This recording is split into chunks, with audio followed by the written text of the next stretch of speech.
Unit 2.4 Visual Impairment Lesson 4 The Sensory and Physical Environment. Being in accessible physical environment significantly reduces barrier to participation and learning for learners with visual impairment as well as benefits all other learners. There is a balance to be struck between providing an environment that is safe and accessible for learners with visual impairment and preparing them to take an independent role in a society that is not always designed to meet their needs. All schools must comply with legal requirements and have an anticipatory duty to plan for disabled learners. In many mainstream schools with vision impaired learners, after health and safety issues have been dealt with, the only other adaptations made to the physical environment are those required by disability legislation. Features to be observed or considered. Signals. Clear, well-positioned and easily visible, perhaps using braille or symbol. Steps, edges, pillars and other transition points highlighted with yellow paint. Handrails to help with mobility.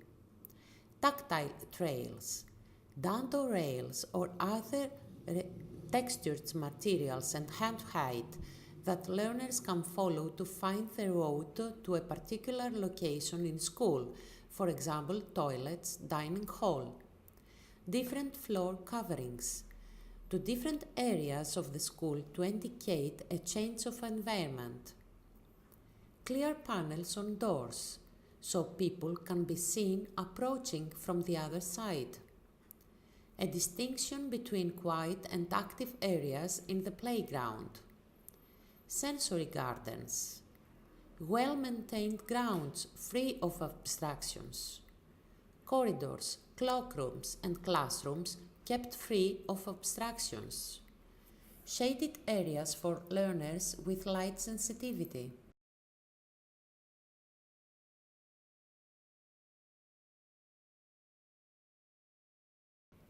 Classroom accessibility. Physical accessibility. Are walkways clear? Are coats and bags put away safely? Does classroom storage create an obstacle? Is the layout of the classroom kept consistent? Storage and labeling of resources. Are resources kept in the same place and clearly labeled with tactile markers if necessary? Lighting.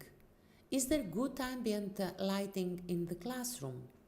Does the light fall directly onto the learner's work area? Do the windows have blinds to reduce glare? Are reflective surfaces covered to reduce glare? Teaching position. Avoid standing in front of windows. This can reduce you to a silhouette and make it difficult for all learners to see you properly. Learners who have visual impairment need to sit in the best position to see the whiteboard, but not separately from the other learners. Do learners with visual impairment need to sit close to a power source if they are using ICT devices? Teaching and learning resources.